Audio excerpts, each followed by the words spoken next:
তিন জায়গায় বেয়াদবি করবা না, খোদার কসম। বেয়াদবি করলেই মরার আগে জীবন ধ্বংস, মরার পরে না আগে। এক নাম্বার জায়গা মা বাবা। মা বাবার সাথে যদি বেয়াদবি করো আর মা বাবা যদি অসন্তুষ্ট হয়ে একটা নিঃশ্বাস ছেড়ে দেয়, তোর ধ্বংস শুরু। দুই নাম্বার জায়গা শিক্ষক। মা বাবা আমার জন্য দোয়া করেছে, মা বাবা আমার জন্য কান্না করেছেন, আল্লাহ আমাকে সম্মানের জায়গা দিছেন, কিন্তু আমি যে আপনাদের সামনে বয়ান করি, এই বয়ান আমার মা শিখান নাই, আমার আব্বা শিখান নাই, আমাকে ধরে ধরে ধরে ধরে কোরআন হাদিসের বয়ান শিখাইছেন আমার উস্তাদ। তাহলে শিক্ষকের অবদান আছে না নাই? তোমাকে দস্তকাত শিখাইলেন, তুমি এখন ইংলিশে কথা বলো, আরবিতে কথা বলো, বাংলায় শুদ্ধ বাংলায় কথা বলো, এই অবদান কার? শিক্ষক। অতএব শিক্ষকের সাথে বেয়াদবি করবা না। যদি করো আর কষ্ট পাইয়া শিক্ষক যদি নিঃশ্বাস ফেলে, তোমার ধ্বংস শুরু, লেখাপড়ার জীবন ধ্বংস হয়ে যাবে। তিন নাম্বার জায়গা উলামায়ে কেরাম, মুরব্বী, এদের সাথে বেয়াদবি করবা না। খবরদার, এদের সাথে যদি খারাপ আচরণ করো আর এরা কষ্ট পাইয়া যদি চোখের পানি ছেড়ে নিঃশ্বাস ফেলে দেয়, আল্লাহর কসম এ জমিনে তোমার ধ্বংস শুরু হয়ে যাবে।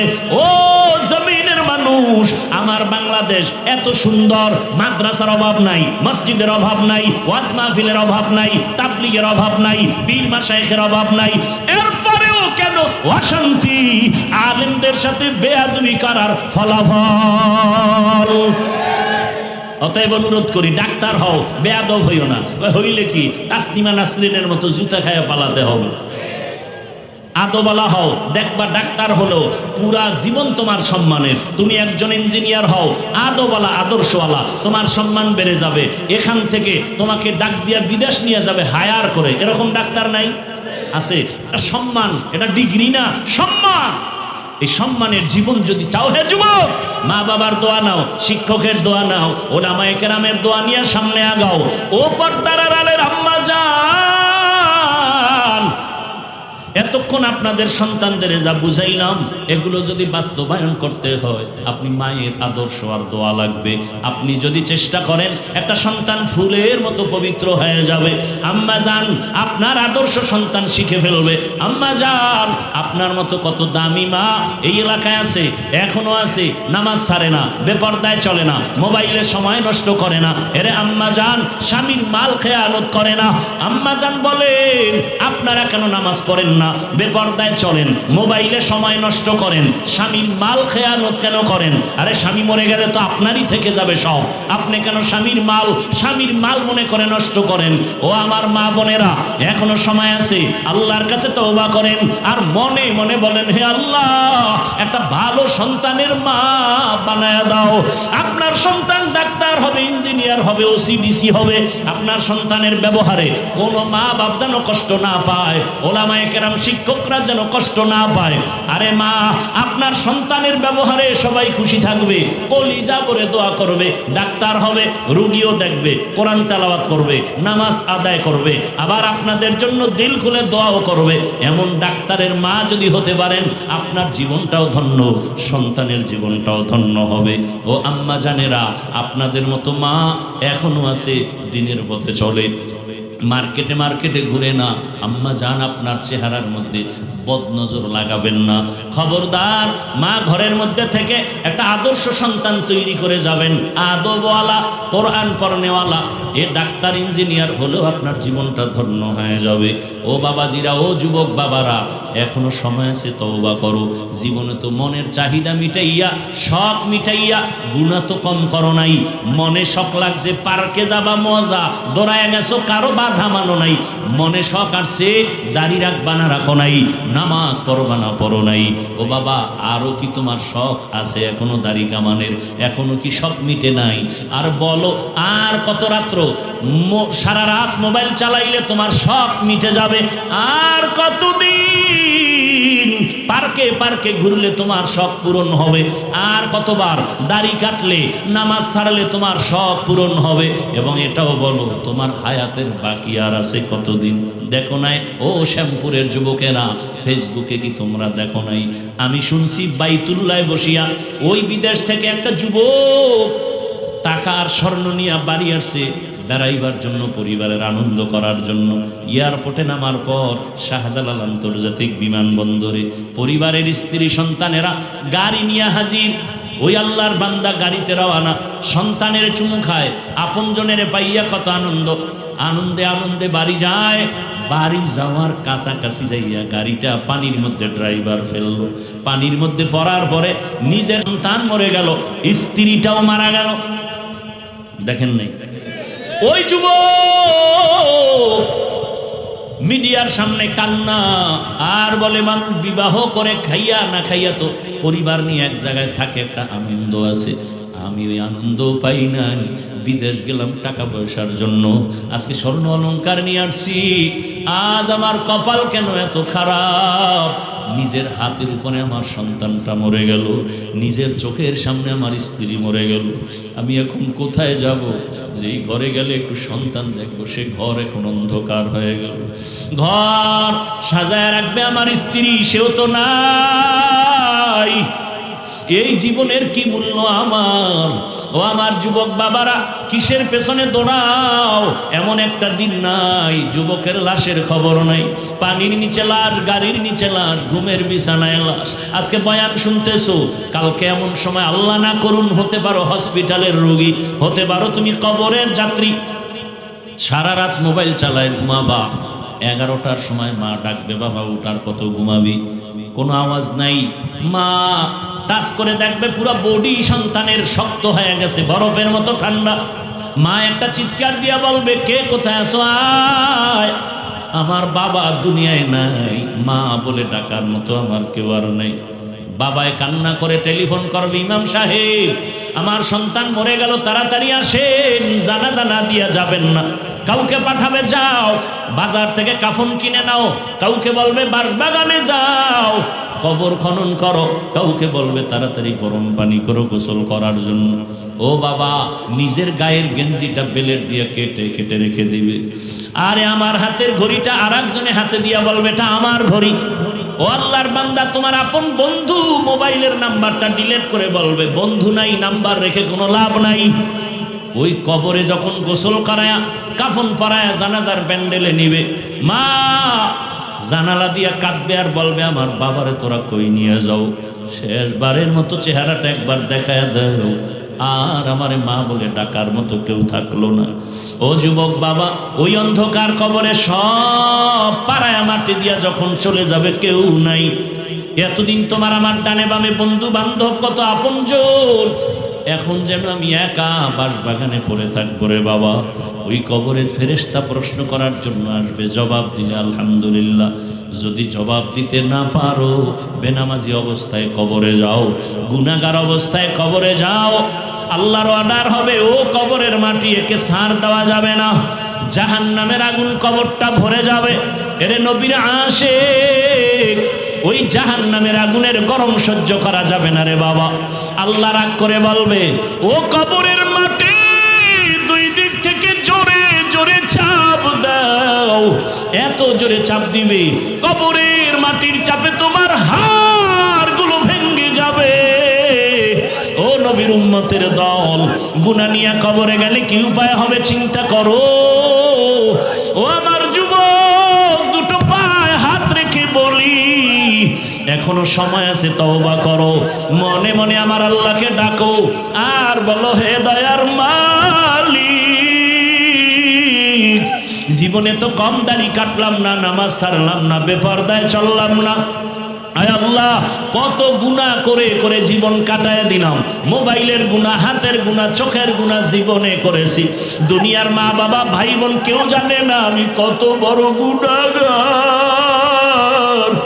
আমার মায়ে যদি আমার গুনার খবর জানতো, আমার মা বাবা আমাকে ভালো নজরে দেখতো না। হ্যাঁ যুবক, একটু চোখ বন্ধ করে চিন্তা কর, তোর আমার গুনার খবর যদি ভাই বোন জানতো, কেউ মায়ার নজরে দেখতো না। আমার মাওলা কেমন দয়ার মালিক, এত গুনাহ করার পরেও আমার মাওলা রাগ করে পানিও বন্ধ করেন নাই, খানাও বন্ধ করেন নাই, বরং আমার আল্লাহ মায়ার দরজা দিয়ে ডাকে, বান্দায়া রহমতের দরজায় ফিরিয়ে আয়। ওরে আমার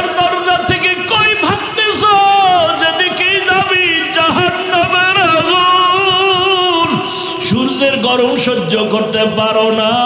ওরে বান্দা গুনার মজা পাইয়া কই যাও? বেনামাজি নামাজে না পড়িয়া মজা পাইছো, বেপরদায় চলে মজা পাইছো, গান বাজনায় মজা পাইয়া। ও বান্দা তুই কোন দিকে দৌড়াও? ওরে যেদিকে যাইতেছো ওদিকে তো জাহান্নামের আগুন ছাড়া কিছু নাই। ওরে জাহান্নামের আগুনের গরম কেমন জানো? আল্লাতী তাত্তালিউ আলাল আফইদা। ওরে জাহান্নামের আগুন লাগা মাত্র কলিজাটা ভুনা হয়ে যাবে। ও আমার যুবক বাবারা, ওরে গুনার কারণে জীবনটা ধ্বংস, দিলটা পাথর হয়ে গেল, চোখে পানিও নাই। আল্লাহর কাছে তওবা করো আর মনে মনে আল্লাহরে ডাক দাও, হে দয়ার আল্লাহ, এই ময়দান থেকে আর গুনাহ অবস্থায় ফিরাইয়া দিও না। আল্লাহকে বলো, হে মালিক, জীবনে যত গুনাহ করেছি আর করব না। গুনাহগার হইয়া হাসরের ময়দানে দাঁড়াতে চাই না। হাসরের ময়দানে সূর্যের গরম, জাহান্নামের গরম সহ্য করতে পারবো না। ও আল্লাহ, তুমি মাফ করে দাও। আর নামাজ ছাড়বো না, দাড়ি কাটবো না, বেপরদায় চলবো না। মা বাবার দোয়া নিয়া, শিক্ষকের দোয়া নিয়া, ওলামায়ে কেরামের দোয়া নিয়া নবীজির আদর্শ মতো জীবন চালাবো। আল্লাহর কাছে বলিয়া যদি তওবার নিয়ত করতে পারো, আর জীবনে কোনোদিন গুনার কাছেও যাইবা না। তোমার মতো যুবকেরা স্কুল কলেজে পড়িয়াও নামাজ পড়ে, অভাব নাই। তোমার মতো কত যুবক চাকরি করে, র্যাব, আর্মি, পুলিশ, বিডিআরের নামাজ ছাড়ে না। বলো তুমি কেন পারো না? তোমার মতো কত ব্যবসায়ীরা নামাজ পড়ে, ও ব্যবসায়ী বাবার আপনারা কেন পারবেন না? ও চাকরিজীবীরা কেন রেডি হন না? ও ড্রাইভার বাবারা, শ্রমিক বাবারা, আপনাদের মতো কত শ্রমিক কাজ করে, নামাজ ছাড়ে না। এখনো সময় আছে, তওবা করেন। ওই অন্ধকার কবর বড় কঠিন, হাসরের ময়দান বড় কঠিন। আল্লাহর কাছে তওবার যদি খাঁটি নিয়ত হয়, মুনাফিকি না থাকে, খাঁটি তওবার নিয়ত যাদের আছে, দুটো হাত আল্লাহকে দেখাইয়া দাও। এমন তো তারা নাই যে ঘুমাবেন। আমার জানা মতে বাঙালি তো রাতে শুধু মোবাইলের হক আদায় করে, ঘুমায় সকালবেলা। তো আজকের জন্য একটু সময় দিয়ে মা বাবার জন্য দোয়া করে যাবেন। কতজন বাড়িতে মা বাবা রেখে আসছেন, ঢাকার শহরে কাজ করেন।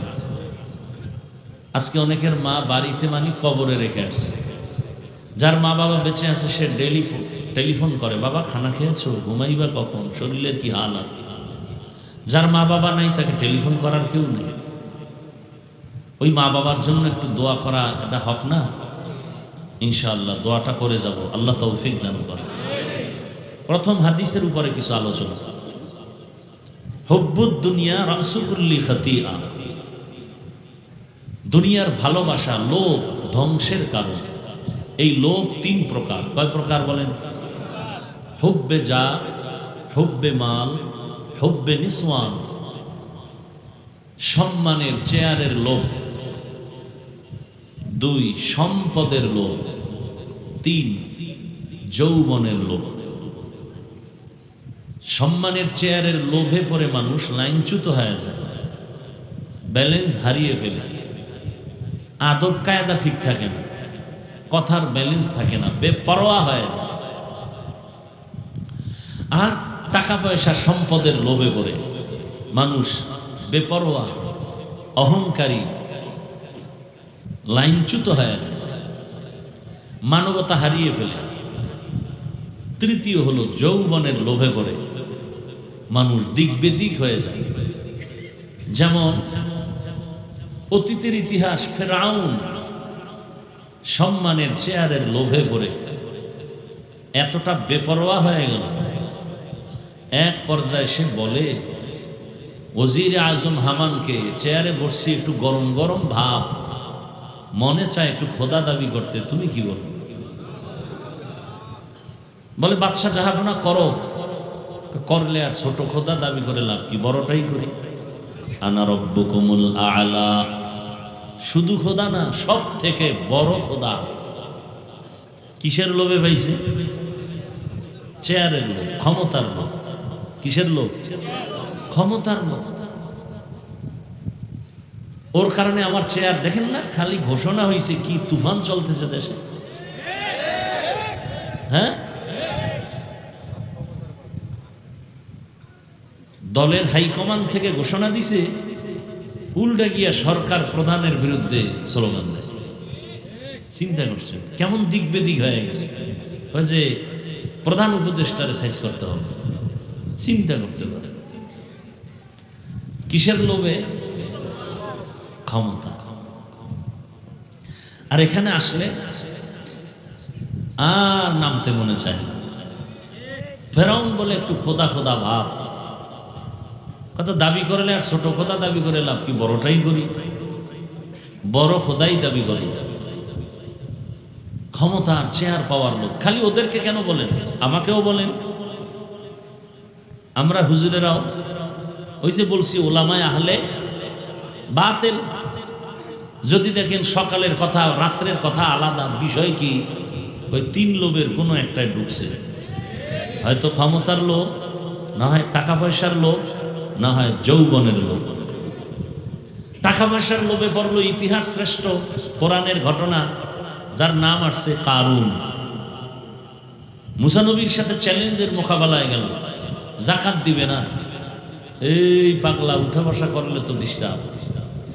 এত বলি, আচ্ছা আপনার দীর্ঘ টাইম বসার অভ্যাস না থাকলে কেন আপনারা ভেতরে থাকেন? বাহিরে দাঁড়ান, বাহিরে দাঁড়ায় বয়ান শুনে ফাঁকে গিয়ে বিড়ি টানে আবার আসবেন, কোনো ঝামেলা নাই, দেখবো না। ভেতরে ঢুকে কেন ডিস্টার্ব করেন বলেন তো? আল্লাহ হেদায়েত দান করুন। কারণ কিসের লোভে পড়ছে?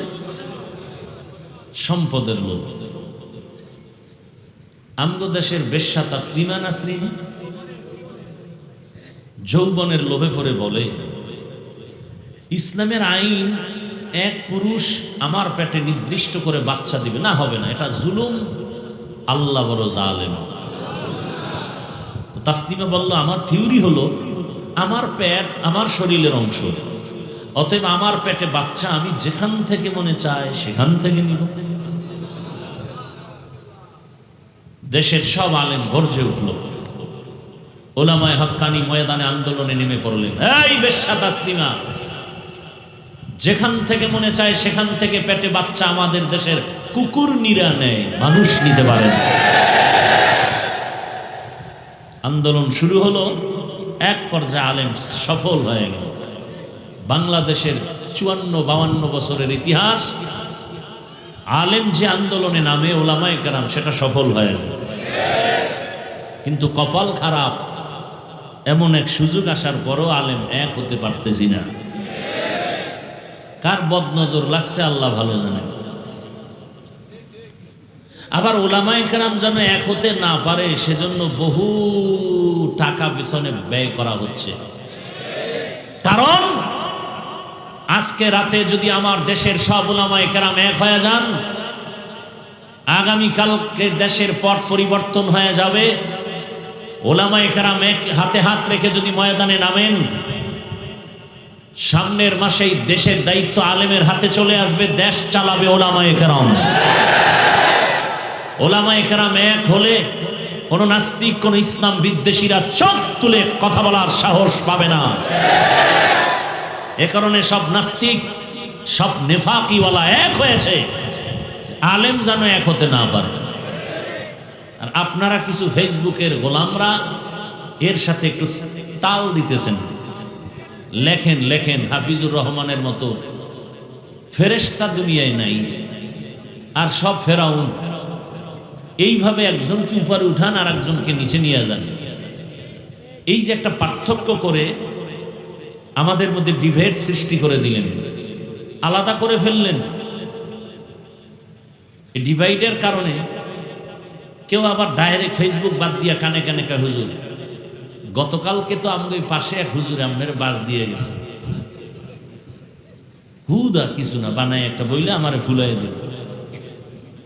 আবার আমি বয়ান করে যাওয়ার পরে আর একজন আলেমকে বলবে, হুজুর হাফিজুর রহমান তো বাসের বড়টা দিয়ে গেছে। এইভাবে করে করে কিছু নেফাকি অন্তরওয়ালা সমাজে উলামায়ে কেরামদেরকে এক হওয়ার পেছনে বাধা হয়ে আছে। তবে আজীবন মনে রাখবেন,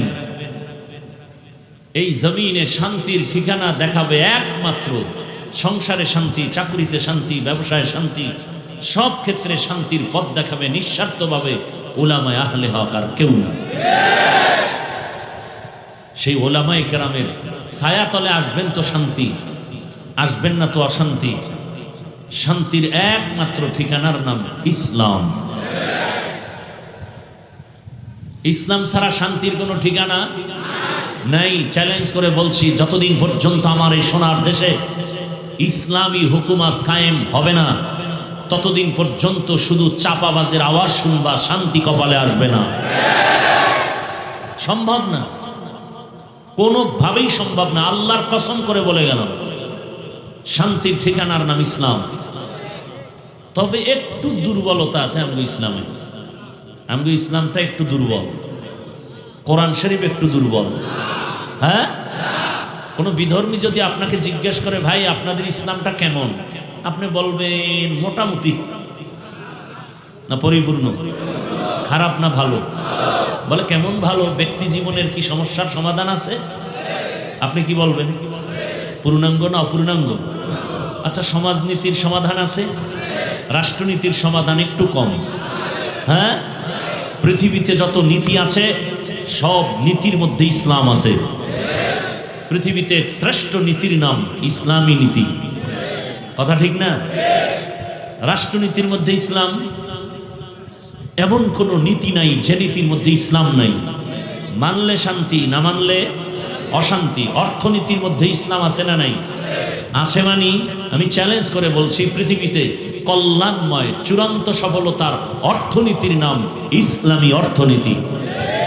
শ্রেষ্ঠ সমাজনীতি ইসলামের সমাজনীতি, শ্রেষ্ঠ নারী নীতি ইসলামের নারী নীতি, শ্রেষ্ঠ রাজনীতি ইসলামী রাজনীতি। বলে ধর্মের ভেতর, ধর্মকে রাজনীতির মধ্যে টানবেন না, ধর্মকে রাজনীতির দিকে টানবেন না। ইন্নাহু আলিমুন কাদির।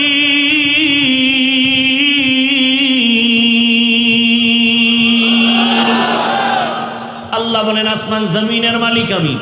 আমি চাইলে কাউকে ছেলে দেই, কাউকে মেয়ে দেই, কাউকে দোনোটা দেই, কাউকে কোনোটাই।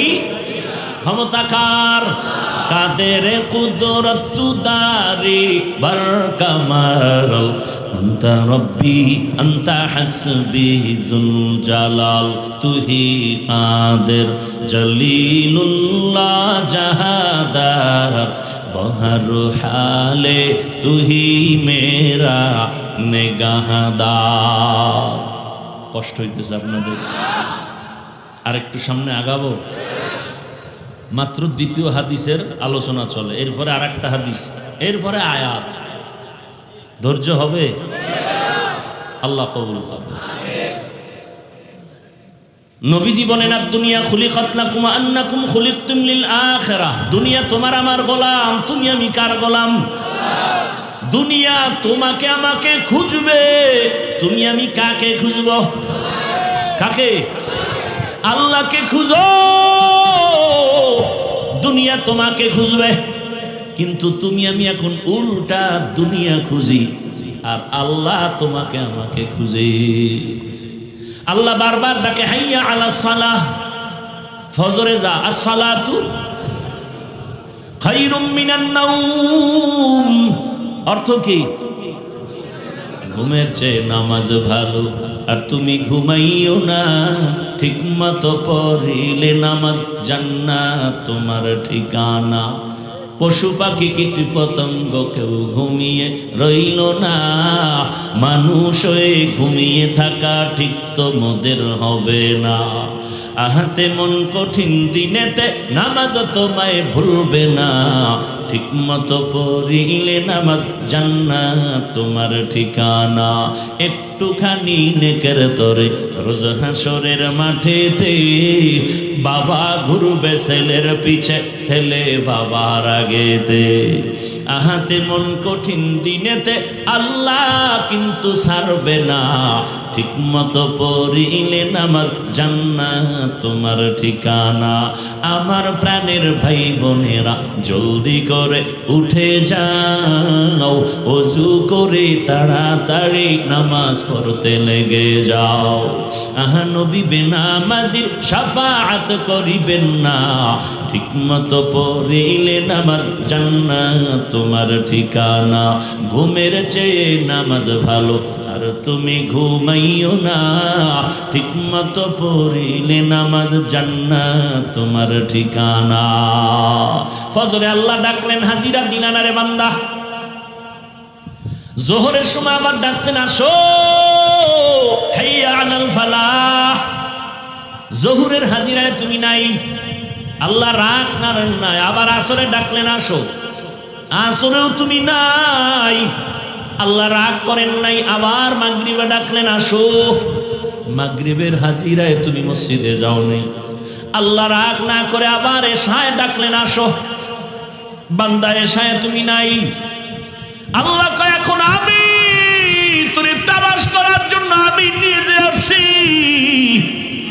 রাতের গভীরে প্রথম আসমানে আমার আল্লাহ হাজির। কোথায়? অতিও গভীর হয় রজনী যখন, নীরবে প্রভুর নাম জপিও তখন। প্রভুর করুণা যদি পাইবারে চাও, গভীর রাতে উঠে প্রভুর গুণগান গাও। এমন একটা রাত নাই যে আল্লাহ প্রথম আসমানে আসেন না। আল্লাহ আসেন এরা জানেননি, কখন আসেন বলেন না কেন? রাতের শেষ ভাগে না প্রথম ভাগে? শেষ ভাগে। কোন দিন আসেন বলেন? প্রতিদিন। বান্দার থেকে কিছু নিতে আসেন নাকি দিতে? আপনাদের কিছু লাগে না? লাগলে আল্লাহর কাছে চান না কেন? আল্লাহ কয় এখন কে চাবি চা। লাইনটা ক্লিয়ার। সব মানুষ ঘুমায়, গাছের পাখি ঘুমায়, নদীর মাছ ঘুমায়, ঘরের সব প্রাণীরা ঘুমায়। এখন পুরা রাস্তা ক্লিয়ার।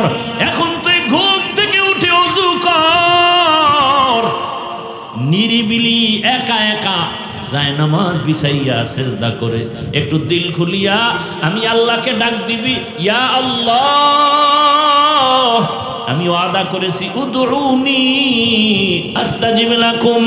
ও বান্দা তুই আমারে একবার ডাক দিবি, আমি তোর ডাকের সাড়া দেওয়ার জন্য রেডি। নবী নিজে বলেন তোমার জুতার ফিতা ছিঁড়ে গেছে, আল্লাহর কাছে চাও।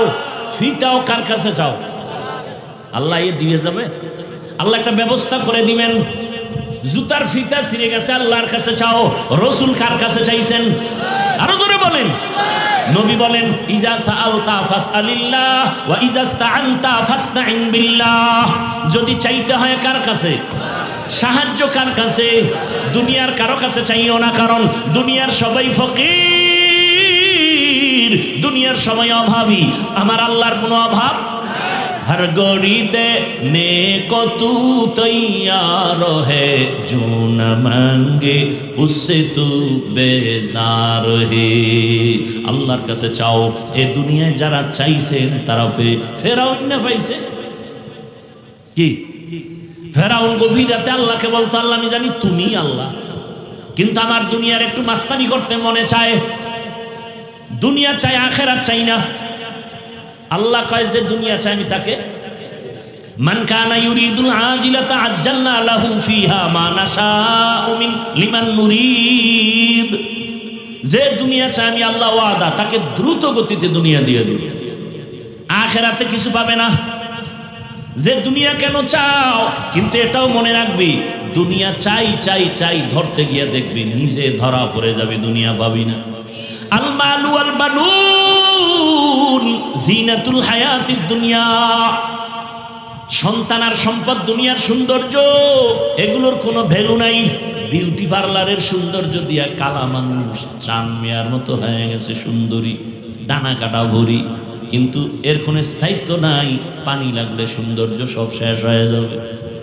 দুনিয়া দেখো অনেক অনেক রং তামাশা, কিচ্ছু না কিচ্ছু না, স্বপ্নের মতো এগুলো। চোখ বন্ধ হয়ে গেলে সব দেখবা খালি। স্বপ্ন দেখতেছে বিলকিসের সিংহাসনে ঘুরতেছে, স্বর্ণের পেয়ালায় নাস্তা রেডি, খাবে খাবে ভাব। চোখ দুইটা খুইলা দেখে সেরা ক্যাথা নিয়ে বসে আছে বিছনার মধ্যে, স্বর্ণের পেয়ালা হয়ে গেল। এরে নবীর উম্মত, দুনিয়া কিছুই না। আর যারা দুনিয়ার পেছনে ঘুরে এরা দুইটা জিনিস চায়। কয়টা বলেন?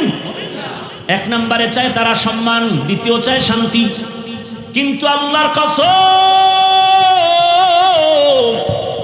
যারা আখিরাতের লাথি মারিয়ে শুধু দুনিয়া দুনিয়া দুনিয়া দুনিয়া, জীবনে টুপি ভরে না, নির্বাচনের আগে টুপি।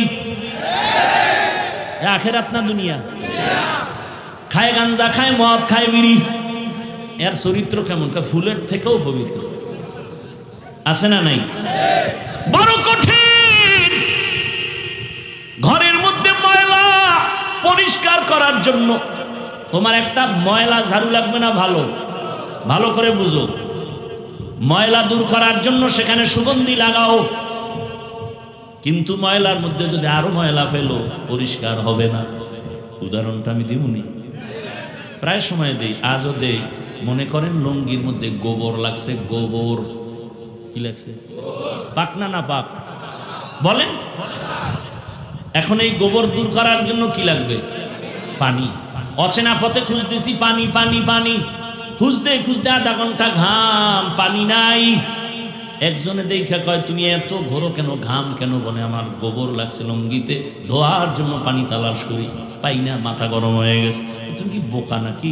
পানি তো তোমার নিজের কাছেই আছে, তুমি এত দূরে দৌড়াও কেন? তোমার নিজের কাছেই তো পানি আছে। সে পানির নাম কি? প্রস্রাবের পানি দিয়া গোবর ধুইয়া দাও। আহা, আধা ঘন্টা আগে আসিলি কই রে হলুমান? যদি আধা ঘন্টা আগে যদি বুদ্ধি দিতে আমার এই পেরেশানি হতে হতো না। এমন সুন্দর বুদ্ধি তো কেউ দেয় নাই। এইবার বান্দা প্রস্রাব দিয়ে গোবর ধুইয়া ফেলছে। বলেন কেমন পবিত্র হলো? হ্যাঁ, না পাক আরো ছড়ায় গেল। গোবরের না পাক প্রস্রাবের পানি দিয়া ধুইলে যেমন না পাক, আরো ছড়াইয়া যায়। সুদখোর, ঘুষখোর, গাঞ্জাখোর, চাঁদাবাজ, ধান্দাবাজ, আর জেনা করনেওয়ালা, ধর্ষণকারী, চাঁদাবাজ, চোর, ডাকাত, দুর্নীতিবাজের যদি বলো আমার এলাকা পবিত্র বানায় দাও, ওরে যদি দায়িত্ব দাও, আরো সমাজ নাপাক হয়ে যাবে। ঠিক কিনা বলো? এই জন্য আঙ্গুলের টিপ দেওয়ার আগে সাবধান। কই টিপ দাও? এমন কেউ রে টিপ দিবা না যে তোমার আঙ্গুলের টিপের পাওয়ার পাইয়া আমার বোনের উপরে ধর্ষণের উপর হামলা করবে। তোমার আঙ্গুলের টিপটা এমন কাউকে দিবা না যে তোমার আঙ্গুলের টিপের পাওয়ার পাইয়া দোকানওয়ালার সাথে চাঁদাবাজি করে ব্যবসা বন্ধ করে দিবে। আঙ্গুলের টিপ দেওয়ার আগে 100 বার ভাবো কাকে দিবা। তোমার আঙ্গুলের টিপের পাওয়ার পাইয়া কেউ যেন আমার দেশে চাঁদাবাজি করার সুযোগ না পায়, ধান্দাবাজি করার সুযোগ না পায়, সমাজকে নাপাক করার সুযোগ না পায়। ভয় কেন পাও? এ দেশের নাগরিক আমরা, শুধু নাগরিক না, পবিত্র নাগরিক আমরা। চাঁদাবাজ, ধান্দাবাজ, দুর্নীতিবাজ আমাদের সামনে কথা বলার অধিকার নাই।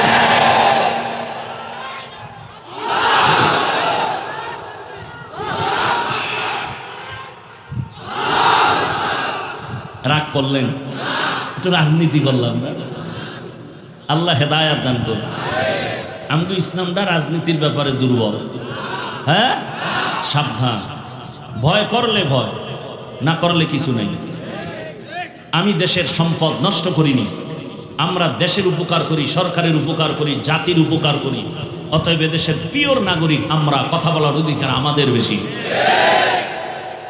ওয়াজের প্যান্ডেলের মধ্যে রাজনীতির বক্তব্য চলে না? চলে না? নেতা এসে ভোট চায় না? চায় না? চায়। এটা কি রাজনীতির প্যান্ডেল নেই?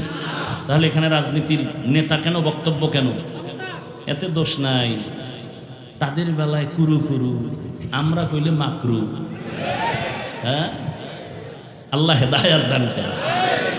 এত ভয় পান কেন? বক্তব্য কত চমৎকার। এই হুজুরের ওয়াজ শুনলে হবে না, আমল করা লাগবে। তখন পাবলিক খারায় যদি আপনার দাড়ি গো মসজিদে যদি এই বয়ানগুলো দেয় আগামী জুমায় কোনো খতিব সাহেব, কেমন ঠেকতে বলবে আপনি 1 মাসের জন্য ছুটি, ঠিক নি? বিষয় কি? শিয়ালের হাতে মুরগি, শিয়ালের হাতে মুরগি দিলে কয়দিন আমানত? 3 দিন। শিয়ালের হাতে মুরগি দিলে যা হবে, সুদখোর ঘুষখোরের হাতে মাদ্রাসা মসজিদের চাবি দিলে তাই হবে। আল্লাহ হেদায়াত দান করুন। আপনারা পাবলিক হলেন নষ্ট, বড় নষ্ট। এদিক হুজুরের তাল দিয়া ওখানে তাল মিলাকা, হুজুরের চিন্তা করে কথা বলবো না, আছে না নাই? অথচ মসজিদে ইমাম সাহেব বয়ান করে, যখন কেউ প্রতিবাদ করে আপনারা যদি বলেন খবরদার, আমার দেশের আলেমের দিকে চোখ তুললে চোখ উপরে ফেলা হবে, আমার দেশের আলেমের ভিতরে হাত তুললে হাত ভেঙে ফেলা হবে, সব যদি এক আওয়াজ দেন, কোন মাস্তানের ক্ষমতা আছে কথা বলা? নেফাকি অন্তর থেকে দূর করে। অন্যায় করেন না করেন অন্তত ন্যায় যারা করে তাদের সাপোর্ট করেন, যারা সতের পথে আছে, হকের পথে আছে, তাদের সাপোর্ট দেবেন। রাজি আছেন? আল্লাহ কবুল করেন। 3 নম্বর হাদিসের আগাবো তো, মান আহাব্বা দুনিয়াহু আদাররা বিআখিরাতিহি ওয়া মান আহাব্বা আখিরাতাহু আদাররা বিদুনিয়াহু ফাআসিরু মা ইয়াবকা আলা মা ইয়াফনা। রহমতের নবী বলেন, ক্ষণস্থায়ী দুনিয়ার মায়া যারা অন্তরে ঢুকায় নিবা তার আখিরাত বরবাদ হয়ে যাবে, আর যারা আখিরাতকে অন্তরে জমা করবা তারা দুনিয়া দূর হয়ে যাবে। বাকি দুনিয়ার থেকে তোমাকে আলাদা করা যাবে না, কারণ আখিরাত কামাই করার জায়গা দুনিয়া। আমরা যারা টুপি পরি, নামাজ পড়ি, হালাল খাই, পর্দা করি, নবীর আদর্শ মেনে চলি, আমরা কি না খায় মরছি? আমগো লাইনের কেউ চাকরি করে না, দিনের পথে থাইকে ব্যবসা কেউ করে না, তাহলে কেন বলবেন যে আখিরাত মানতে গেলে দুনিয়া পাওয়া যাবে না? বড় যারা আখিরাত বাদ দিয়ে শুধু দুনিয়া দুনিয়া দুনিয়া নিয়ে দৌড়াচ্ছে, তাকায় দেখে ওই 2 জিনিস মনে আছে। যারা দুনিয়া খুঁজে কয় জিনিস চায়? শান্তি আর সম্মান। ভালো করে খুঁজে দেখেন, এরা শান্তিতেও নাই, কোনো সম্মানেও নাই। সম্মান কি মিয়া? আল্লাহর দেওয়া সম্মান, আর একটা হলো টাকা দিয়ে কিনে। আপনারা সম্মান বিক্রি করবেন না ভোটের আগের রাত্রে? কি বলে দেশ বুজুর্গ হয়ে গেছে, ভোটের আগের রাতে সম্মান বিক্রি করবে বলে হাদিয়া দাও, তাহাজ্জুদের বরকতি টাইমে হাদিয়া বাড়াও, সেই টাইম বরকতের টাইম। আল্লাহ সাক্ষী হয়ে আছে প্রথম আসমানে, বেশি দাও বরকত বেশি। খাইয়া লইয়া ভোট দিবে একটা, বিক্রি করছে 6 জায়গায়। হালাল না হারাম? আল্লাহ হেদায়াত দান করুন। ভাই ভোট তো দিবেন যার দ্বারা দেশের উপকার হবে, জাতির উপকার হবে, ইসলামের উপকার হবে, তাকে দিবেন। সোজা কথা, কোনো প্যাস। আমার কাছে দোয়া চাইতেছে 13 জন প্রার্থী, হুজুর দোয়া চাই, হুজুর দোয়া চাই, হুজুর। 13 জনের জন্য কি দোয়া করবো? যেন 13 জন যেন বিজয় হয়, এটা সম্ভব? 1 জন হবে তো কি দোয়া করবো? এই দোয়া করবো, ও আল্লাহ, যেই ব্যক্তির মাধ্যমে জনগণের দায়িত্ব আসলে দেশের লাভ হবে, জাতির খেদমত হবে, ইসলামের লাভ হবে, তাকে তুমি বিজয়ের মালা পরায়া দাও। দোয়াটা কোনো দলীয় হইছে পক্ষ? আরে ভাই, আমি ইসলামের মানুষ, আমি ইসলামের পক্ষে বলবো না? আল্লাহ বুঝার তৌফিক দান করেন। এই দোয়া আপনারাও করেন। আল্লাহ যার দ্বারা দেশের উপকার হবে, আমাদের জনগণের সেবা হবে, ইসলামের উপকার হবে, তাকেই তুমি বিজয় দান করো। সম্মান পাওয়া যাবে না, আল্লাহর দেয়া সম্মান বড় দামি। টাকা দিয়ে সম্মান কিনলে প্রথমে ফুলের মালা, ফাইনালে জুতার মালা। আর আমার আল্লাহ যারে সম্মান দান করবেন, ওই বান্দা যেখানে বসবে ওই জায়গাটাও বড় দামি হয়ে যাবে। ওদের সম্মান দুনিয়ায়, ওদের সম্মান আখিরাতে। আল্লাহ, কষ্ট হচ্ছে আপনাদের, হলেও একটু মাফ করে দিয়েন। দিনের জন্যই তো, আপনার 1 রাত, আমার তো প্রতি রাত। ভাইরা আমার, কাউকে তো একটা ক্ষতির কথা বলি না, এই যে এতক্ষণ বয়ান করি শুধু আমি না, সব আলেম ওলামারা এ জাতির কল্যাণ চায়, ঠিক না? আচ্ছা বলেন তো একটা উদাহরণ, সরকারের চাকরি যারা করে, বেসরকারি যারা চাকরি করেন, তাদের ডিউটি কয় ঘন্টা? বলেন বলেন।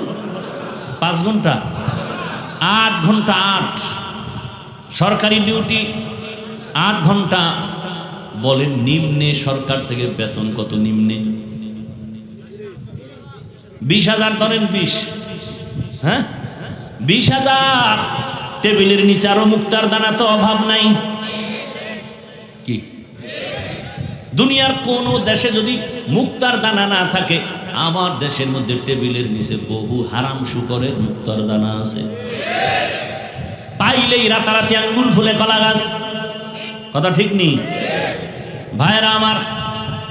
তাহলে ডিউটি করে 8 ঘন্টা, বেতন 20,000, এমনি হেমনি আরো অনেক কিছু। এবার আপনারা বলেন, আপনাদের অঞ্চলগুলোতে যত মসজিদ আছে, ইমাম সাহেবদের ডিউটি কত ঘন্টা? বলেন, বেতন দেন কত? গ্রামে তো সেদিন এক জায়গায় জিজ্ঞেসি, ইমামের 1,500, খতিবের 2,500। আমি বললাম একুরেট মাস মার? বলে 13 মাস বাকি। 24 ঘন্টা ডিউটি করে 5,000 টাকা, 10,000 টাকা বেতন দেয়, তাও মাস মাস দেওয়া হয় না। এরপরেও কি কোনো ইমাম সাহেব কারো সাথে খারাপ আচরণ করে? জুমায় কি বলছে? 30,000 বেতন দাও, না হয় আসর থেকে সূরাগুলো উল্টা পড়া হবে। কেউ বলছে? এবারে এই 24 ঘন্টার ডিউটি কি করে? রিমান্ড চলে, রিমান্ড। জহুরের নামাজে নাই, আসরের সময় রিক্সা ড্রাইভার কই হুজুর জহুরে ছিলেন না, গেছিলেন কই? হুজুর বলে কে তুমি? বলে আমি রিক্সা চালাই। এত পাওয়ার কেন? বলে মাসে 5 টাকা বেতন দেই। এই পাওয়ার আছে না নাই? সভাপতি সাহেব কত? বলে মাত্র 100। সেক্রেটারি সাহেব কত নি? সভাপতির থেকে সেক্রেটারি ধনী দেন কত? কয় 50। কেন? সভাপতির থেকে ধনী বাড়ায় দেন। কয় সভাপতির থেকে বেশি দিতে গেলে বেয়াদবি হবে। এত কিছুর পর আলেম কারো সাথে খারাপ কথা বলে না, বরং কলিজা দিয়ে মোনাজাতে দোয়া করে, হে আল্লাহ এলাকায় শান্তি দাও, ব্যবসায় বরকত দাও, কবর আলাদের জান্নাত দাও, আয় আল্লাহ অসুস্থ রোগীদের সুস্থ বানাও। আলেম ওলামা এত কষ্ট বুকে নিয়া মানুষের জন্য এত কষ্ট করে দোয়া করে, এরপরেও যারা বলে হুজুরেরা খারাপ, আমি বলি ওদের 14 বংশের রক্তগুলো খারাপ। আল্লাহ হেদায়াত দান করেন ভাইরা আমার। এজন্য আল্লাহ বলেন, মিনহা খালাকনাকুম ওয়া ফিহা নুঈদুকুম ওয়া মিনহা নুখরিজুকুম তারাতান উখরা মাউতু কাসিন কুল্লু নাসিন শারিবু কবরু বাইতিন কুল্লু নাসিন দাখিলু। আর অল্প টাইম আমি ঘুষাই নিতেছি, আয়াতের উপর বললে হক আদায় হবে। অল্প টাইম, ভালো করে খেয়াল করেন। আল্লাহ বলেন, আমি মানুষ মাটির থেকে তোদেরকে সৃষ্টি করেছি, এক অংশ। দ্বিতীয়, তোকে মাটির গর্ভে নিয়ে যাব, দ্বিতীয়। তৃতীয় অংশ হলো মাটির থেকে আবার পুনরায় আমি হাসরের মাটি উঠাবো। 3টা বিষয় এখানে কঠিন আলোচনা। প্রথম অংশ মিনহা খালাকনাকুম, তোমাদের সৃষ্টির রহস্য নিয়ে আলোচনা। দ্বিতীয় হলো ওয়াফিহা নুঈদুকুম, কবর জগতের আলোচনা। তৃতীয় হলো ওয়া মিনহা নুখরিজুকুম তারাতান উখরা, কিয়ামতের আলোচনা। মাত্র মিনহা খালাকনাকুম শব্দটার উপরে কয়েক মিনিট কথা বলবো। আল্লাহ বলেন, হে মানুষ, মাটি থেকে তোমাকে সৃষ্টি করা হলো। ডাইরেক্ট আল্লাহ আদমকে বলছেন, হে আদম, আমি তোমাকে মাটির থেকে সৃষ্টি করেছি। যদি আদম উদ্দেশ্য হয় তাহলে মিনহা খালাকনা কা হবে, কুম হবে কেন? কা মানি তোমাকে, কুম মানি তোমাদেরকে। আদম কি তোমাদের না? তুমি তুমি আদম তো একা, এখানে হবে মিনহা খালাকনাকা। বরং আল্লাহ বলেন মিনহা খালাকনাকুম, আমি আদম তোমাদেরকে সৃষ্টি করেছি। তার মানে বাবা যেই পদার্থের হবে, সন্তানেরাও সেই একই পদার্থের হবে। আল্লাহ তাআলা মানুষ সৃষ্টির ব্যাপারে আবার অনেক কথা এখানে আলোচনা অনেক জায়গায় করেছি, আজকে নতুন করে শুরু করেছি এই সুযোগে, কিন্তু এত কথা বলা যাবে না। আল্লাহ মানুষ সৃষ্টির ক্ষেত্রে আরেক জায়গায় আরেকভাবে বলেন, আমি মানুষ সৃষ্টি করেছি জমাট রক্ত থেকে। ইকরা বিসমি রাব্বিকাল্লাযী খালাক, খালাকাল ইনসানা মিন আলাক। আছে না নাই? ওখানে বলা হলো মাটির থেকে, এখানে বলা হলো জমাট রক্ত থেকে। আর এক আয়াত আল্লাহ বলেন, না আমি মানুষ সৃষ্টি করেছি। হাল আতা আলাল ইনসানি হিনুম মিনাদ দাহরি লাম ইয়াকুন শাইআম মাযকুরা ইন্না খালাকনাল ইনসানা মিন নুতফাতিন আমশাজিন নাবতালি ফাজআলনাহু সামিআম বাসীরা। ঠিক আছে আয়াত? ঠিক আছে, পরে তো ফেস লাগাই দেব। ঘুমাও ঘুমাও।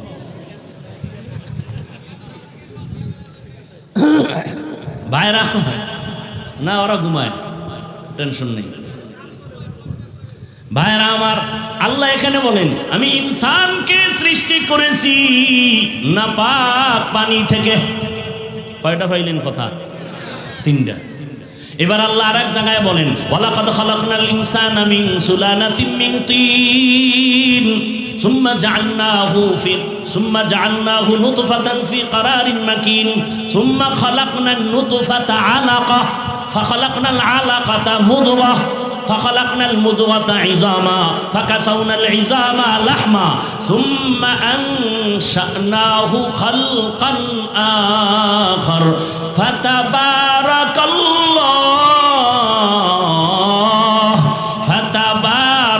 ফাতাবারাকাল্লাহু আহসানুল খালিকিন।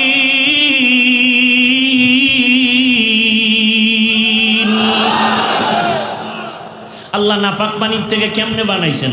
আল্লাহ বলেন এই পানিটারে আমি আল্লাহ শোধন করাইলাম ফেরেশতার মাধ্যমে, এরপরে গোশতের টুকরা, এরপরে হাড্ডি, এরপরে আবার শোধনের পরে আমি আল্লাহ তাআলা আবার গোশত দিলাম, হাড্ডি দিয়া, চামড়া দিয়া, একটা স্ট্রাকচার মানুষের বানাইয়া, এরপরে প্যাকেট করে দিলাম, কাভার করে দিলাম, একের উপরে একটার উপরে আর একটা কাভার, কাভারের উপরে কাভার, কাভারের উপরে কাভার দিয়া এমন ভাবে আমি আটকাইয়া দিয়েছি যে মায়ের গর্ভে বিন্দু থেকে বিন্দু বাতাস ঢুকতে পারবে না, ঢুকলেই তোর মরণ। দেখেন তো, অক্সিজেন ছাড়া বাঁচা যায়? আপনার মুখ আর নাকটা 1 মিনিট চাইপা ধরলে বাঁচার উপায় আছে? ইন্নালিল্লাহ খাওয়ার তো কায়দা নেই, জাগাত চিটপটাং হয়ে যাবে। কিন্তু মায়ের গর্ভে বিন্দু থেকে বিন্দু অক্সিজেন ঢুকার কায়দা নাই। নাভির সাথে নাভির, মায়ের নাভিতে তার লাগায় দিছে, ক্ষুধা নিবারণ হবে নাপাক রক্ত দিয়া। আল্লাহ মায়ের গর্ভে সুন্দরভাবে রক্ত দিয়ে আমার ক্ষুধা নিবারণ করেছেন, কাবার দিয়া রাখলেন। মিনহা খালাকনাকুম, মাটির থেকে আল্লাহ সৃষ্টি যদি করে থাকেন তাহলে রক্ত থেকে সৃষ্টি করার অর্থ কি? রক্ত থেকে যদি সৃষ্টি করে থাকেন, নাপাক পানি থেকে সৃষ্টি করার ব্যাখ্যা কি? কয়েকটা কথা এখানে সব বাদ। শুধু এতটুকু জানবো আল্লাহ এত কিছু বইলা কি বুঝাইতে চান। আল্লাহ বুঝাইতে চান মিনহা খালাকনাকুম, এই মাটির মানুষ, মাটির মতো হইয়া চল, আগুনের মতো বাহাদুরি দেখাইস না। মাটির গুণ কি কয়? নরম। গরম ভাব দেখাও কেন? মাটির গুণ নরম, মাটির থেকে তোমাকে বানানো হয়েছে, তুমি মাটির মতো নরম হয়ে চলো, মাটির মতো নরম হয়ে চলো। এই এক ব্যাখ্যা। আর একটা হলো মাটির দিকে তাকায় দেখ, মাটির মধ্যে কত ধৈর্য, মাটির জমিন কত জুলুম হয় মাটির উপরে, এরপরও মাটি কারোর সাথে রাগ করে কিছু বলে না। মাটির মানুষ ধৈর্য ধারণ কর, যে যা বলুক ধৈর্য ধারণ করো, কারো উপরে আক্রমণ করিও না, নরম হইয়া চলো, আমি আল্লাহ তোমাকে বিনা হিসাবে জান্নাত দিয়ে দিব। মাটির মানুষ আমরা নরম হব, খালি গরম গরম গরম গরম আর গরম। আচ্ছা গরম হয় কেন? গরম হওয়ার কিছু পুঁজি আছে আলাদা। কি পুঁজি? মানুষ গরম হওয়ার এক কারণ হলো ক্ষমতার গরম। গরম আছে না নেই? পুলিশের চাকরি করে, এটা একটা চাকরি, কিন্তু দেখবেন পুলিশের সাথে হুদা ওর কোনো সরকারি চাকরি নেই, পুলিশের লগে একটু ঘুরে, আরে পাওয়া, বাপের নাম নাই সানগাজির বে। ওর ভাবার আরো বেশি। এটারে কি কয়, ফরমা না কি জানি কয়, হ্যাঁ? আরে বাপরে বাপ, কঠিন পাওয়া। আল্লাহ হেদায়েত দান করেন। নাই খবর জানেন, রাস্তাঘাটে চলি আমরা। আল্লাহ হেদায়েত দান করেন।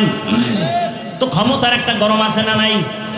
নমরুদ গরম, কেমন গরম, আল্লাহরে মেরে ফেলব, আমি রেডি। আল্লাহকে আয়, ওয়ামাকারু ওয়ামাকারাল্লাহ ওয়াল্লাহু খায়রুল মাকিরিন।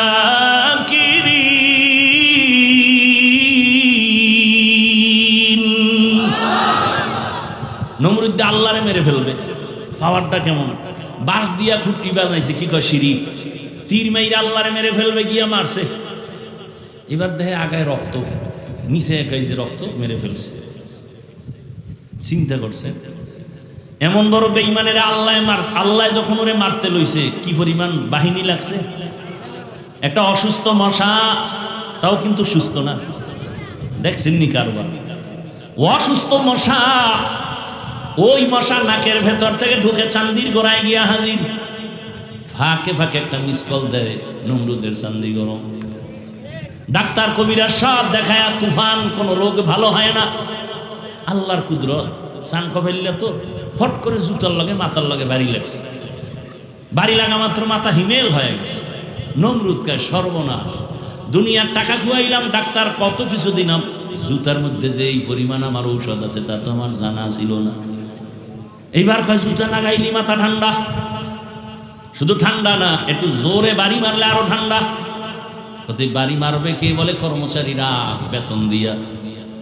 কর্মচারী জুতার বাড়ি দিবে ফাঁকে ফাঁকে, বেতন। নমরুদ কয় শুনে যা, যত জোরে বাড়ি দিবি বেতন তত বাড়ায় দিবি। কেমন সান কফা। কর্মচারী কিছুদিন জুতার বাড়ি দিয়া কয়, স্যার আমার একা সম্ভব না, আমার তো বাথরুম আছে, খাওন দাওন আছে, ঘুম আছে, 2-4 ঘন্টার জন্য রেস্ট দিতে হবে। কয় রেস্টের গুল্লি মারি, প্রয়োজনে শিডিউল ভাগ করে 2-3 জন কর্মচারী থাকবে, জুতার বাড়ি বন্ধ করা যাবে না। এই বরকত থেকে আমি বঞ্চিত হতে চাই না। এই জুতা যার গালে লাগছে এই বরকত, বুশের গালে লাগছে না। সাংবাদিকরা জিজ্ঞাসা কাইফা হাল, ডোন্ট মাইন্ড। জুতা খায় কেমন লাগলো? এটা আমার গণতান্ত্রিক অধিকার, কিছুই মনে করি। কেতনা বড় বেলাজা বেহায়া, যে জুতা খাইয়াও কিছু মনে করে না। আল্লাহ হেদায়াত দান করে। ভাইরা আমার, তাহলে ক্ষমতার গরম। আরো একজনে গরম দেখায়, কিসের গরম? তোমার ক্ষমতা আছে নি? কয় না, আমার টাকা আছে, টাকার গরম। টাকার গরম আছে না? আর একজন আর ক্ষমতাও নাই, টাকাও নাই, সেও গরম। কেউ তুমি গরম কেন? আমি তো শিক্ষিত, আমার শিক্ষার গরম। আছে না নাই? মূর্খদেরকে মোটেও দাম দেয় না, শুধু বাইরের লোক। ওরে বাবায় মূর্খ, বাবারে পছন্দ করে না, মা মূর্খ, মাকে পছন্দ করে না, বলে বুড়া বুড়ির দাম নাই। আছেন এমন সন্তান? আর একজন আর গরম, ক্ষমতা নাই, কি বলে, টাকাও নাই, শিক্ষাও নাই। আর একজনে গরম ভাব নিয়ে, আরে বাপরে বাপ, সালাম দিলেও নয় না, নিজেও দেয় না। বিষয় কি? আমি তাহাজ্জুদ করি, আমার আমলের গরম। কিসের গরম? আমলের গরম। আমি তাহাজ্জুদ করি, যে তাহাজ্জুদ করে না তার দিকে ভালো নজরে তাকায় না। আর একজন গরম দেখায়, কেউ ক্ষমতা কয় না, চাকরি না, টাকা না, শিক্ষা না, আমল কা আমলও নেই, তো গরম কেন? আমার রক্তের গরম। কিসের গরম? রক্তের গরম। বহু ফকিন্নি মাস্তানি করে, রক্তের গরম। আছে না নাই? আল্লাহ হেদায়াত দান করুন। আল্লাহ বলেন, মিনহা খালাকনাকুম, মাটির মানুষ মাটির মতো নরম হইয়া চলো, তোমার মর্যাদা বেড়ে যাবে। মান তাওয়াজা লিল্লাহ রাফাআহুল্লাহ, যে ব্যক্তি আল্লাহর জন্য নিজের ছোট মনে করবে, আল্লাহ মর্যাদা বাড়াবেন। ও আমার শ্যামপুরের মুসলমান যুবক, পর্দার আড়ালের মা বোনেরা, বৃদ্ধ বাবাজিরা, গরম ভাব দিয়া লাভ কি? নমরুদ টিকতে পারে নাই, গরম গরম ভাব দেখাইয়া। ফেরাউন টিকতে পারে নাই, গরম ভাব দেখাইয়া। দুনিয়ার কেউ থাকতে পারে নাই। বরং যারা নরম নরম ভাবে চলছে, এরা এখনো মানুষের অন্তরে অমর হয়ে আছে। নরম জিনিসের অনেক দাম। নারীরা দুর্বল, নরম, মর্যাদা বেশি। শিশু বাচ্চার অনেক নরম, অনেক দুর্বল, এদেরও সম্মান সবার কাছে প্রিয়, অন্তরের আপন হয়ে আছে। ও আল্লাহর বান্দারা, তুমি মানুষ, আমি আল্লাহ তোমাকে নরম করে বানাইলাম। ওয়া খুলিকাল ইনসানু যায়ীফা, আমি তোমাকে দুর্বল করে বানাইছি। গরম ভাব অন্তর থেকে দূর করে দাও। গরম ভাব দেখাইয়া আবু জাহাল টিকতে পারে নাই, আবু লাহাব টিকতে পারে নাই, কিন্তু নরম রহমতের নবী, কত তার সম্মান। নরম ভাব আবু বকর সিদ্দিক, আল্লাহ তাকে এমন নরম বানায় দিলেন। আল্লাহ এত মর্যাদা দান করেছেন। আবু বকরের মর্যাদা, রহমতের নবী বলেন, আবু বকর আমার, হিজরতের পথে সাথী আবু বকর আমার, দুনিয়া থেকে বিদায়ের পরে আবু বকর আমার সাথী।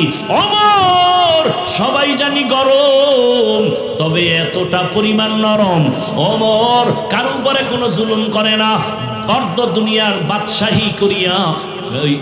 ওমরের মতো বান্দা কতটা নরম, দিনের বেলা বিচার করে, রাতের বেলা এলাকায় একা একা ঘুরে ঘুরে দেখে আমার এলাকার কোনো জনগণ কোনো বিপদে আসেনি। কে কে চিন্তা করতে পারেন? রোম সম্রাট কয়, ওমরের নাম শুনলে সবাই তোমরা ভয় পাও কেন? তার সেনা সৈন্য কত, তার দেহ গার্ড কত, বডি গার্ড কত, সিকিউরিটি গার্ড কত। গোয়েন্দা বিভাগের লোকেরা কয়, বাদশাহ জাহাপানা রোম সম্রাট। ওমর এমন এক ব্যক্তি যে একা একা চলে, তার কোনো বডিগার্ড নাই, সিকিউরিটি গার্ড নাই। তারা এত ভয় পাও কেন? যাও, কে আছো, ওমরের হত্যা করে দাও। ওমরের হত্যা করার জন্য লোক রেডি হয়ে গেছে, তরবারি নিয়ে, সুযোগ খুঁজে পাইলেই হত্যা করবে।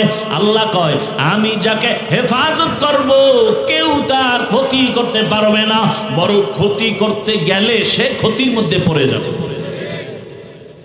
ওমরের মারবে কেমনে?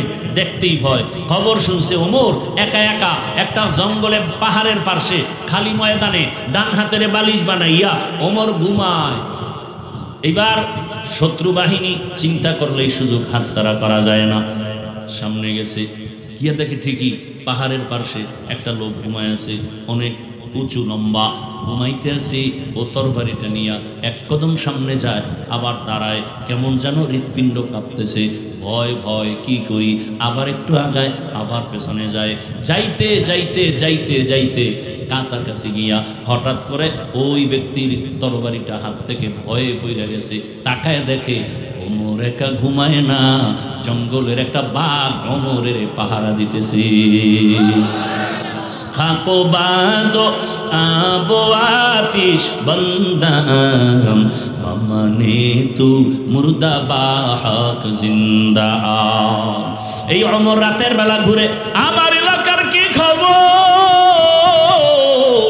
আমার ছেলের খবর জানি, মেয়ের খবর জানি, স্ত্রীর খবর জানি, ভাইয়ের খবর জানি। আমার মা আরামে ঘুমায়, আমার বাবা আরামে ঘুমায়, আমার পরিবারের সবাই শান্তি, সবাই সম্মান, গাড়ি নিয়ে চলে, এসির বাতাস খায়। জনগণের কি খবর, এই চিন্তা অনেকের অন্তরে আসে না। ওমর এত বড় বীর, যেই ওমরের ডর, ওমরের ভয়ে শয়তান রাস্তায় চলে না, সেই ওমর একা একা রাতের বেলা ঘুরে, জনগণের খবর নেই। হঠাৎ এক ঘরে গিয়া শুনে মেয়েদের কণ্ঠের আওয়াজ। ওমর চুপ, দূরে দাঁড়ায় চুপ করে শুনতেছে কিসের আওয়াজ। হঠাৎ করে শুনে মা তার মেয়েকে বলে, বাজারে দুধ বিক্রি করতে নিবি, গাভীর দুধ, পানি বেশি দিয়ে নিবি।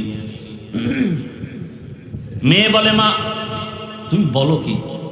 দেশের বাদশাহ ওমর খলিফাতুল মুসলিমিন যদি জানে কল্লা ফেলে দিবে। এইবার মা ডাক দিয়ে কয়, ওমর তো দেখবে না, এত ভয় কেন? ওমর কই? ঘরের কিনারায় নিরাপদে দাঁড়ানো।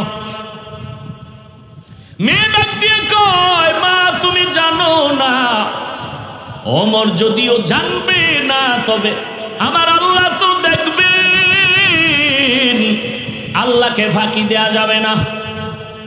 মা কথা শুই না চুপ হয়ে গেল। ওমর চলে গেলেন। পরের দিন ওই মহিলা মেয়ে সহ ডাকলেন তার রাজপ্রাসাদে। মহিলা ভয় পেয়ে গেছে, ওমর ডাকছে, কি না জানি হয়ে গেল। ওমর লোক দিয়া দুজনকে ডেকে পাঠালেন। কাছে গিয়া ওমর সম্মানের সাথে বললেন, আম্মা জান, কোনো ভয় পাবেন না, আপনাকে আমি অনেক ধন্যবাদ পুরস্কার দেওয়ার জন্য ডাকছি। এই জমিনে আমি ওমরের যুগে এমন মেয়ে পাওয়া বড় কঠিন।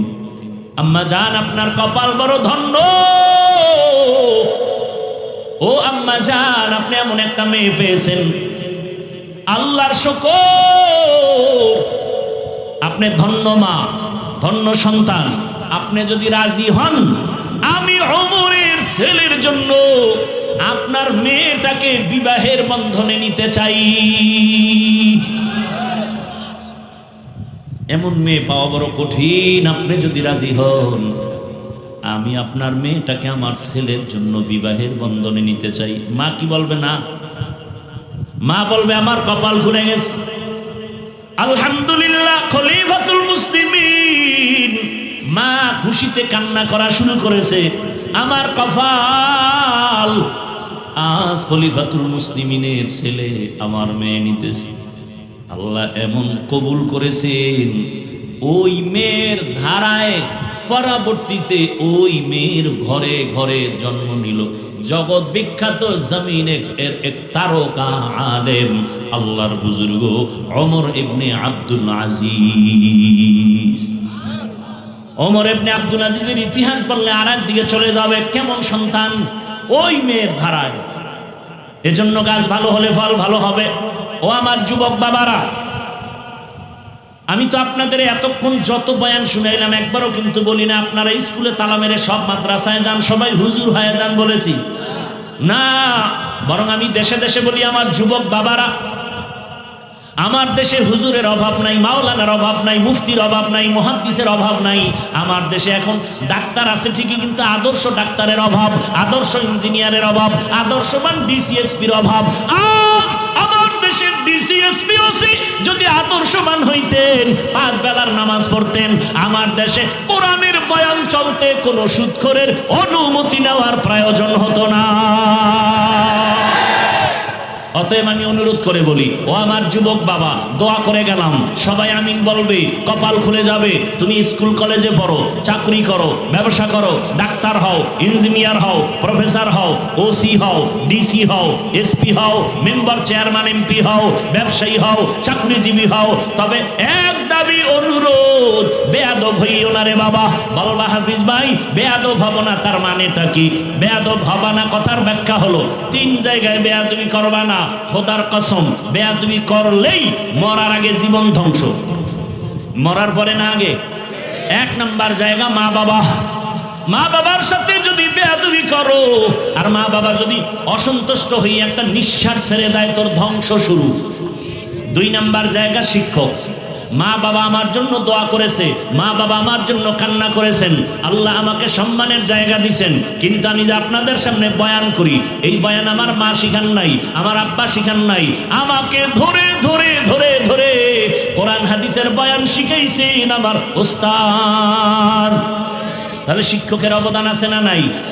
তোমাকে দস্তকাত শিখাইলেন, তুমি এখন ইংলিশে কথা বলো, আরবিতে কথা বলো, বাংলায় শুদ্ধ বাংলায় কথা বলো, এই অবদান কার? শিক্ষক। অতএব শিক্ষকের সাথে বেয়াদবি করবা না। যদি করো আর কষ্ট পাইয়া, শিক্ষক যদি নিঃশ্বাস ফেলে, তোমার ধ্বংস শুরু, লেখাপড়ার জীবন ধ্বংস হয়ে যাবে। 3 নাম্বার জায়গা উলামায়ে কেরাম, মুরব্বি, এদের সাথে বেয়াদবি করবা না। খবরদার, এদের সাথে যদি খারাপ আচরণ করো আর এরা কষ্ট পাইয়া যদি চোখের পানি ছেড়ে নিঃশ্বাস ফেলে দেয়, আল্লাহর কসম, এ জমিনে তোমার ধ্বংস শুরু হয়ে যাবে। ও জমিনের মানুষ, আমার বাংলাদেশ এত সুন্দর, মাদ্রাসার অভাব নাই, মসজিদের অভাব নাই, ওয়াজ মাহফিলের অভাব নাই, তাবলীগের অভাব নাই, পীর মাশায়েখের অভাব নাই, এরপরেও কেন অশান্তি? আলেমদের সাথে বেয়াদবি করার ফলাফল। অতএব অনুরোধ করি, ডাক্তার হও, বেয়াদব হইও না। হইলে কি তাসলিমা নাসরিনের মতো জুতা খায়া পালাতে হবে? আদবালা হও, দেখবা ডাক্তার হলো পুরা জীবন তোমার সম্মানের। তুমি একজন ইঞ্জিনিয়ার হও, আদবালা, আদর্শওয়ালা, তোমার সম্মান বেড়ে যাবে। এখান থেকে তোমাকে ডাক দিয়া বিদেশ নিয়ে যাবে হায়ার করে, এরকম ডাক্তার নাই? আছে, এটা সম্মান, এটা ডিগ্রি না, সম্মান।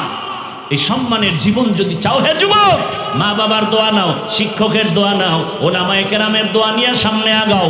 ও পর্দার আড়ালের আম্মা জান,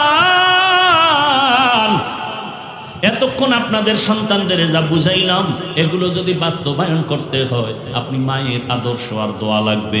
আপনি যদি চেষ্টা করেন, একটা সন্তান ফুলের মতো পবিত্র হয়ে যাবে। আম্মা জান, আপনার আদর্শ সন্তান শিখে ফেলবে। আম্মা জান, আপনার মতো কত দামি মা এই এলাকায় আছে, এখনো আছে, নামাজ ছাড়ে না, বেপরদায় চলে না, মোবাইলে সময় নষ্ট করে না। এরে আম্মা জান, স্বামীর মাল খেয়ানত করে না। আম্মা জান বলেন, আপনারা কেন নামাজ পড়েন না, বেপরদায় চলেন, মোবাইলে সময় নষ্ট করেন, স্বামীর মাল খেয়ানত কেন করেন? আরে স্বামী মরে গেলে তো আপনারই থেকে যাবে সব, আপনি কেন স্বামীর মাল মনে করে নষ্ট করেন? ও আমার মা বোনেরা, এখনো সময় আছে, আল্লাহর কাছে তওবা করেন আর মনে মনে বলেন, হে আল্লাহ, একটা ভালো সন্তানের মা বানায়া দাও। আপনার সন্তান ডাক্তার হবে, ইঞ্জিনিয়ার হবে, ওসিডিসি হবে। আপনার সন্তানের ব্যবহারে কোনো মা বাপ যেন কষ্ট না পায়, ওলামায়ে কেরাম শিক্ষকরা যেন কষ্ট না পায়। আরে মা, আপনার সন্তানের ব্যবহারে সবাই খুশি থাকবে, কলিজা করে দোয়া করবে, ডাক্তার হবে, রুগীও দেখবে, কোরআন তেলাওয়াত করবে, নামাজ আদায় করবে, আবার আপনাদের জন্য দিল খুলে দোয়াও করবে। এমন ডাক্তারের মা যদি হতে পারেন, আপনার জীবনটাও ধন্য, সন্তানের জীবনটাও ধন্য হবে। ও আম্মা জানেরা, আপনাদের মতো মা এখনো আছে, দিনের পথে চলে, মার্কেটে মার্কেটে ঘুরে না। আম্মা জান, আপনার চেহারার মধ্যে বদনজর লাগাবেন না। খবরদার, মা ঘরের মধ্যে থেকে একটা আদর্শ সন্তান তৈরি করে যাবেন, আদবওয়ালা, কোরআন পড়নেওয়ালা। এ ডাক্তার ইঞ্জিনিয়ার হলেও আপনার জীবনটা ধন্য হয়ে যাবে। ও বাবাজিরা, ও যুবক বাবারা, এখনো সময় আছে, তওবা করো। জীবনে তো মনের চাহিদা মিটাইয়া, শখ মিটাইয়া, গুনাহ তো কম করো নাই। মনে শখ লাগছে, পার্কে যাবা মজা, দৌড়ায় গেছো, কারো বাধা মানো নাই। মনে শখ আসছে, দাড়ি রাখবা না রাখো নাই, নামাজ পড়বা না পড়ো নাই। ও বাবা, আরো কি তোমার শখ আছে এখনো দাড়ি কামানের? এখনো কি শখ মিটে নাই? আর বলো, আর কত রাত্র সারা রাত মোবাইল চালাইলে তোমার শখ মিটে যাবে? আর কতদিন পার্কে পার্কে ঘুরলে তোমার শখ পূরণ হবে? আর কতবার দাড়ি কাটলে, নামাজ ছাড়লে তোমার শখ পূরণ হবে? এবং এটাও বলো, তোমার হায়াতের বাকি আর আছে কতদিন? দেখো নাই ও শ্যামপুরের যুবকেরা, ফেসবুকে কি তোমরা দেখো নাই? আমি শুনছি বাইতুল্লায় বসিয়া ওই বিদেশ থেকে একটা যুবক টাকা আর স্বর্ণ নিয়ে বাড়ি আসছে বেড়াইবার জন্য, পরিবারের আনন্দ করার জন্য। এয়ারপোর্টে নামার পর শাহজালাল আন্তর্জাতিক বিমানবন্দরে পরিবারের স্ত্রী সন্তানেরা গাড়ি নিয়ে হাজির। ওই আল্লাহর বান্দা গাড়িতে রওয়ানা, সন্তানের চুমু খায়, আপনজনের পাইয়া কত আনন্দ, আনন্দে আনন্দে বাড়ি যায়। বাড়ি যাওয়ার কাছাকাছি যাইয়া গাড়িটা পানির মধ্যে ড্রাইভার ফেললো। পানির মধ্যে পড়ার পরে নিজের সন্তান মরে গেল, স্ত্রীটাও মারা গেল। দেখেন নাই? ওই যুবক মিডিয়ার সামনে কান্না আর বলে, মানুষ বিবাহ করে খাইয়া না খাইয়া তো পরিবার নিয়ে এক জায়গায় থাকে, একটা আনন্দ আছে। আমি ওই আনন্দ পাই নাই, বিদেশ গেলাম টাকা পয়সার জন্য, আজকে স্বর্ণ অলংকার নিয়ে আসছি, আজ আমার কপাল কেন এত খারাপ? নিজের হাতের উপরে আমার সন্তানটা মরে গেল, নিজের চোখের সামনে আমার স্ত্রী মরে গেল। আমি এখন কোথায় যাব? যেই ঘরে গেলে একটু সন্তান দেখবো, সে ঘর এখন অন্ধকার হয়ে গেল।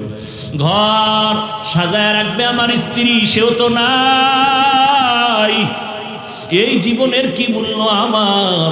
ও আমার যুবক বাবারা, কিসের পেছনে দৌড়াও? এমন একটা দিন নাই যুবকের লাশের খবর নাই। পানির নিচে লাশ, গাড়ির নিচে লাশ, ঘুমের বিছানায় লাশ। আজকে বয়ান শুনতেছো, কালকে এমন সময় আল্লাহ না করুন হতে পারো হসপিটালের রোগী, হতে পারো তুমি কবরের যাত্রী। সারা রাত মোবাইল চালায় ঘুমাবা, 11টার সময় মা ডাকবে, বাবা উঠার, কত ঘুমাবি? কোনো আওয়াজ নাই। মা টাচ করে দেখবে পুরো বডি সন্তানের শক্ত হয়ে গেছে, বরফের মতো ঠান্ডা। মা একটা চিৎকার দিয়া বলবে, কে কোথায় আছো? আয়। আমার বাবা দুনিয়ায় নাই, মা বলে ডাকার মতো আমার কেউ আর নেই। বাবায় কান্না করে টেলিফোন করবে, ইমাম সাহেব আমার সন্তান মরে গেল, তাড়াতাড়ি আসেন, জানাজা না দিয়া যাবেন না। কাউকে পাঠাবে যাও বাজার থেকে কাফন কিনে নাও, কাউকে বলবে বাঁশবাগানে যাও কবর খনন করো, কাউকে বলবে তাড়াতাড়ি গরম পানি করো গোসল করার জন্য। ও বাবা, নিজের গায়ের গেঞ্জিটা বেলেট দিয়ে কেটে কেটে রেখে দিবে। আরে আমার হাতের ঘড়িটা আর একজনের হাতে দিয়া বলবে এটা আমার ঘড়ি। ও আল্লাহর বান্দা, তোমার আপন বন্ধু মোবাইলের নাম্বারটা ডিলিট করে বলবে বন্ধু নাই, নাম্বার রেখে কোনো লাভ নাই। ওই কবরে যখন গোসল করায়া কাফন পরায়া জানাজার প্যান্ডেলে নিবে, মা জানালা দিয়া কাঁদবে আর বলবে আমার বাবারে তোরা কই নিয়ে যাও, শেষবারের মতো চেহারাটা একবার দেখায় দাও। আর আমারে মা বলে ডাকার মতো কেউ থাকলো না। ও যুবক বাবা, ওই অন্ধকার কবরে সব পাড়ায়া মাটি দিয়া যখন চলে যাবে কেউ নাই। এতদিন তোমার আমার ডানে বামে বন্ধু বান্ধব কত আপনজন, এখন যেন আমি একা বাঁশবাগানে পড়ে থাকবো রে বাবা। ওই কবরে ফেরেশতা প্রশ্ন করার জন্য আসবে, জবাব দিলে আলহামদুলিল্লাহ, যদি জবাব দিতে না পারো বেনামাজি অবস্থায় কবরে যাও, গুনাহগার অবস্থায় কবরে যাও। আল্লাহর অর্ডার হবে ও কবরের মাটি একে ছাড় দেওয়া যাবে না, জাহান্নামের আগুন কবরটা ভরে যাবে। এরে নবীর আশিক, ওই জাহান্নামের আগুনের গরম সহ্য করা যাবে না রে বাবা। আল্লাহ রাগ করে বলবে ও কবরের মাটি দুই দিক থেকে জোরে জোরে চাপ দাও। এত জোরে চাপ দিবে কবরের মাটির চাপে তোমার হাড়গুলো ভেঙে যাবে। ও নবীর উম্মতের দল, গুনাহ নিয়ে কবরে গেলে কি উপায় হবে চিন্তা করো। ও আমার যুবক, দুটো পায়ে হাত রেখে বলি এখনো সময় আছে, তওবা করো, মনে মনে আমার আল্লাহকে ডাকো আর বলো হে দয়ার মালিক, জীবনে তো কম দাড়ি কাটলাম না, নামাজ ছাড়লাম না, বেপরদায় চললাম না। আয় আল্লাহ, কত গুনাহ করে করে জীবন কাটায় দিলাম, মোবাইলের গুনাহ, হাতের গুনাহ, চোখের গুনাহ জীবনে করেছি। দুনিয়ার মা বাবা ভাই বোন কেউ জানে না আমি কত বড় গুনাহগার। আমার মায়ে যদি আমার গুনার খবর জানতো, আমার মা বাবা আমাকে ভালো নজরে দেখতো না। হ্যাঁ যুবক, একটু চোখ বন্ধ করে চিন্তা কর, তোর আমার গুনার খবর যদি ভাই বোন জানতো কেউ মায়ার নজরে দেখতো না। আমার মাওলা কেমন দয়ার মালিক, এত গুনাহ করার পরেও আমার মাওলা রাগ করে পানিও বন্ধ করেন নাই, খানাও বন্ধ করেন নাই, বরং আমার আল্লাহ মায়ার দরজা দিয়ে ডাকে বান্দায়া রহমতের দরজায় ফিরিয়ে আয়। ওরে আমার দরজা থেকে কই ভাবতেছ, যেদিকে যাবি জাহান্নামের আগুন, সূর্যের গরম সহ্য করতে পারো না। ওরে বান্দা, গুনার মজা পাইয়া কই যাও? বেনামাজি নামাজে না পড়িয়া মজা পাইছো, বেপরদায় চলে মজা পাইছো, গান বাজনায় মজা পাইয়া। ও বান্দা, তুই কোন দিকে দৌড়াও? ওরে যেদিকে যাইতেছ ওদিকে তো জাহান্নামের আগুন ছাড়া কিছু নাই। ওরে জাহান্নামের আগুনের গরম কেমন জানো? আল্লাতী তাত্তালিউ আলাল আফইদা। ওরে জাহান্নামের আগুন লাগা মাত্র কলিজাটা ভুনা হয়ে যাবে। ও আমার যুবক বাবারা, ওরে গুনার কারণে জীবনটা ধ্বংস, দিলটা পাথর হয়ে গেল, চোখে পানিও নাই। আল্লাহর কাছে তওবা করো আর মনে মনে আল্লাহরে ডাক দাও, হে দয়ার আল্লাহ, এই ময়দান থেকে আর গুনাহ অবস্থায় ফিরাইয়া দিও না। আল্লাহকে বলো, হে মালিক, জীবনে যত গুনাহ করেছি আর করব না। গুনাহগার হইয়া হাসরের ময়দানে দাঁড়াতে চাই না। হাসরের ময়দানে সূর্যের গরম, জাহান্নামের গরম সহ্য করতে পারবো না। ও আল্লাহ, তুমি মাফ করে দাও। আর নামাজ ছাড়বো না, দাড়ি কাটবো না, বেপরদায় চলবো না। মা বাবার দোয়া নিয়া, শিক্ষকের দোয়া নিয়া, উলামায়ে কেরামের দোয়া নিয়া নবীজির আদর্শ মতো জীবন চালাবো। আল্লাহর কাছে বলিয়া যদি তওবার নিয়ত করতে পারো, আর জীবনে কোনোদিন গুনার কাছেও যাইবা না। তোমার মতো যুবকেরা স্কুল কলেজে পড়িয়াও নামাজ পড়ে অভাব নাই। তোমার মতো কত যুবক চাকরি করে, র্যাব, আর্মি, পুলিশ, বিডিআরের নামাজ ছাড়ে না। বলো তুমি কেন পারো না? তোমার মতো কত ব্যবসায়ীরা নামাজ পড়ে, ও ব্যবসায়ী বাবার আপনারা কেন পারবেন না? ও চাকরিজীবীরা কেন রেডি হন না? ও ড্রাইভার বাবারা, শ্রমিক বাবারা, আপনাদের মতো কত শ্রমিক কাজ করে নামাজ ছাড়ে না। এখনো সময় আছে, তওবা করেন। ওই অন্ধকার কবর বড় কঠিন, হাসরের ময়দান বড় কঠিন। আল্লাহর কাছে তওবার যদি খাঁটি নিয়ত হয়, মুনাফিকি না থাকে, খাঁটি তওবার নিয়ত যাদের আছে, দুটো হাত আল্লাহকে দেখাইয়া দাও।